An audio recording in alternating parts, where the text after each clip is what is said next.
Good day, everyone. Welcome to Real Conservative News. I'm your host, Nathaniel Rajkumar. Here are today's headlines. Trinidad and Tobago's national gas company secures a landmark 20% stake in the offshore Manakin field, completing a historic cross-border agreement to unlock 1 trillion cubic feet of natural gas. Finally, some good news. Can't wait to hear when they will announce that they are reopening Petrotrin. Meanwhile, a fatal boating tragedy off Grand Anse Beach casts a shadow over Grenada's Spice Mass 2026 celebrations as police detain a charter captain following 2 propeller-related deaths. That's really sad. Plus, the Israel Defense Forces launched targeted proactive strikes against rocket launchers along the northern frontier. The terrorists continue to try to attack Israel. Stay tuned, of course, for the full news report up next. The National Gas Company of Trinidad and Tobago, NGC, has finalized a landmark agreement with BPTT to acquire a 20% participating interest in the offshore Manakin field. Really good news. Give credit when credit is due, of course. The deal signed under NGC subsidiary Exploration and Production Limited secures a direct state holding in Block 5B. That's really good.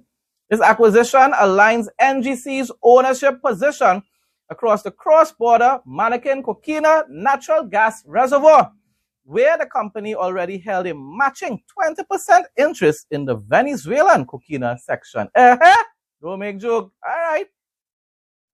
The Manakin-Coquina field contains an estimated 1 trillion cubic feet of natural gas, with approximately 66% located on Trinidad's side of the maritime boundary and 34% on the Venezuelan side.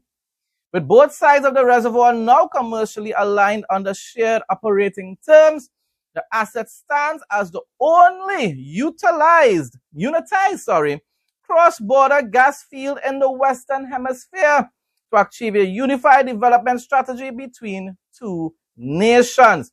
The agreement removes long-standing commercial hurdles, accelerating momentum toward a final investment decision for the combined offshore field. Under the terms of the project, 70% of the produced natural gas will be directed to Atlantic LNG, Latin America's largest liquefied natural gas export facility. The added volume is expected to relieve recent feed gas constraints that have hindered output at the processing plant. The remaining 30% of output will be allocated to Trinidad and Tobago's domestic market, supplying critical feedstock to the country's local petrochemical and power generation sectors. I hope that means that the price will go back down. Anyhow, the transaction reflects a broader strategic push by NGC to transition from its traditional midstream role as a pipeline operator into an active upstream participant. By gaining a direct equity stake in production, the state-owned enterprise aims to improve local energy security, secure long-term revenue streams, which we really need, and support Trinidad and Tobago's standing as a key energy hub. Once again, give credit when credit is due. I can't wait to hear when they announce the reopening of our refinery as well. Petrotrin, we're waiting. That was one of your promises that you made during the campaign that we would like to see you keep. You know, unlike doubling fees and fines and introducing taxes and duties, which is destroying the reputation of the UNC. But this is wonderful news, though. In February 2015, back to February 2015, when I was your Prime Minister, both governments agreed to develop the field as a single unit, giving 66% to Manakin and 34% to Coquina. This makes the Manakin-Coquina field the only, as mentioned, unitized cross-border gas field in the Western Hemisphere, where agreement has been reached to develop the entire field. She also congratulated BP on agreeing to acquire Woodside Energy's 70% interest in the offshore Calypso gas project, increasing its stake in Block TTDAA 14 to 100%, assuming operatorship. What this will do, this will accelerate our work in the energy industry, in energy. Calypso is a major domestic gas source and the first ever deep water development. According to BPTT CEO David Campbell, the move marks another step in the growing partnership between BPTT and NGC, supporting progress on the unitized Manakin-Kokina cross-border development and enhancing regional energy cooperation. Manakin-Kokina extends across the main maritime boundary between the two countries. The field represents an important opportunity to leverage existing infrastructure in Trinidad and Tobago while monetizing gas resources that straddle the international boundary. This marks another significant milestone in advancing the development of the Manakin-Kokina resources. BP's enduring partnership with NGC has long been a cornerstone of Trinidad and Tobago's gas industry. NGC Chairman Gerald Ramdeen admitted that the accomplishment was no easy feat. This is a project that was sanctioned in 2015, and what we've done in a little over a year was what could not have been done in 10 years under the last administration.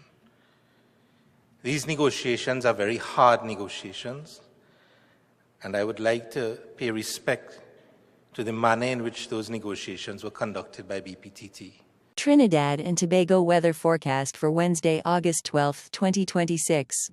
Wednesday, August 12, 2026 in Trinidad and Tobago will be partly cloudy to occasionally cloudy with scattered showers and a 30% to 40% chance of heavy showers or thunderstorms due to the passage of a tropical wave.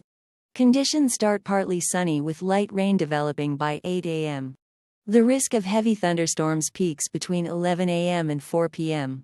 The weather will mostly settle into a partly cloudy night with a light breeze, though a few lingering showers remain possible. Winds may gust violently in or near heavy downpours. Street or flash flooding and landslips are possible in areas prone to them. Seas will be slight to moderate with waves running 1.0 to 1.5 meters in open waters and near 1.0 meter in sheltered areas. Waves may become occasionally choppy during nearby downpours and spring tides remain in effect. Regional news now. A fatal boating accident off Grand Anse Beach has cast a heavy shadow on Grenada's Spice Mass 2026 celebrations as the annual festival continues on Tuesday, August 11th.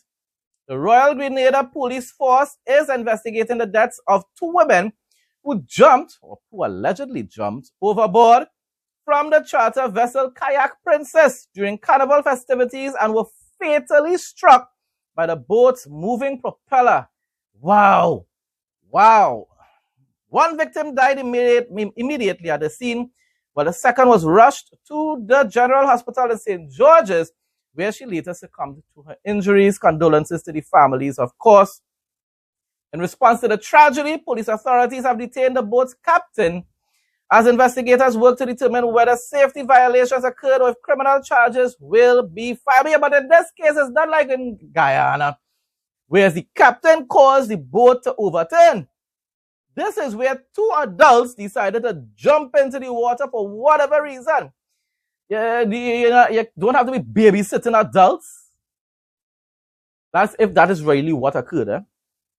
The incident has raised widespread concern regarding maritime safety and emergency protocols during peak holiday events, particularly given the large concentration of party cruises operating along Grenada's southern coast throughout the carnival season. Yeah, but people drunk, people liming, what are you going to do? Have security guards all over the boat to supervise everybody?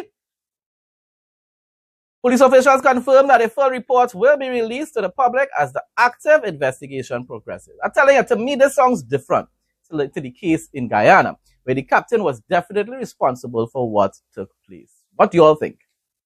International news now. The Israel Defense Forces have intensified proactive security operations along the northern border, targeting concealed rocket launchers and illegal weapon caches. You see, and that is what Trump wants Israel to stop doing. They cannot leave the areas where they are in Lebanon and probably even Syria, because you cannot trust the officials, the government officials in those areas to secure those areas for themselves. They're irresponsible, and they personally probably don't even like Israel that much. Lebanon pretending, but who knows? Defense officials confirmed that military units conducted focused strikes to neutralize emerging operational threats before they could be launched against northern Israeli towns. Planning it already, people, the terrorists and them. And the tribals in Trinidad and Tobago love instead of loving Israel. Why? All because of tribalism, All because of tribalism. You consider the Israelis to be the white man, so that's why you don't like them. Military leaders reiterated that maintaining full operational freedom along the northern frontier is essential to safeguard frontline residents, prevent cross-border threats, and ensure long-term regional deterrence. The preventative measures come as national defense authorities reinforce strict security protocols across vulnerable border zones to counter hostile military buildups. The terrorists and them done already trying to take over those areas. Security officials underscore that any unauthorized weapon deployments near the border represent a direct threat to national sovereignty that will be met with decisive force, because they're not going to allow October 7th to happen again, people. They made a big mistake, trusting and believing that the terrorists would not have attacked them, would not have invaded Israel. And up to now, people are trying to blame the government, the Benjamin Netanyahu government, for what took place. Why? Because they were just trying to be diplomatic, trying to follow the rules set by the entire world, including America. They just don't. If they had taken the threat seriously, October 7th would have never happened. By taking targeted action against threat networks, defense leadership reaffirmed its firm commitment to protecting border infrastructure, establishing clear red lines, and guaranteeing the permanent security of the northern communities. The U.S. Department of State announced that it has revoked more than 175,000 visas from foreign nationals following encounters with law enforcement, marking a significant step in strengthening national public safety and border accountability. Y'all going to the whole country and get on bad, following the left, as though the left going to protect you all. You kind of will look for that. According to federal officials, the vast majority of these revocations stem from legal infractions and criminal charges, including driving under the influence. You go on to the people country to drive drunk, assault, theft, and drug-related offenses. Well, yeah, you deserve to be sent back to your home country. The action reflects a broader policy initiative aimed at strictly enforcing existing immigration laws and ensuring that individuals residing in the country adhere to established legal standards. You know, the thing about it, everybody goes start about race. Yeah, everything is always about race. No, if you're visiting people's country, if you're staying in people's country, try and abide by the law, no? All right then. Because those are serious crimes they're talking about there. Supporters of the policy emphasize that enforcing clear legal standards protects local communities while maintaining the integrity of the nation's legal immigration process. Yeah, because sometimes Americans are being killed by these drunk drivers who aren't even citizens of that country. By prioritizing public safety and swift administrative action against criminal behavior. You hear that, people? You hear Trinidadians? Criminal behavior.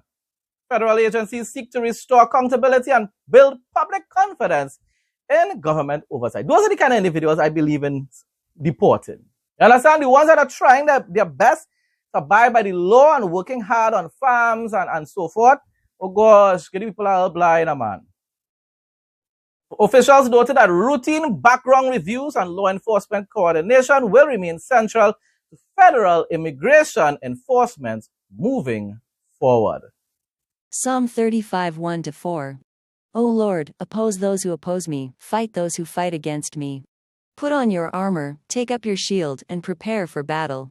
Lift up your spear and javelin against those who pursue me. Let me hear you say, I am your salvation. Bring shame and disgrace on those who are trying to kill me. Turn them back and humiliate those who plan my ruin. O Lord, fight those who fight me. Take up your shield and spear. Protect me from my enemies, and say to my soul, I am your salvation. May the angel of the Lord pursue my enemies.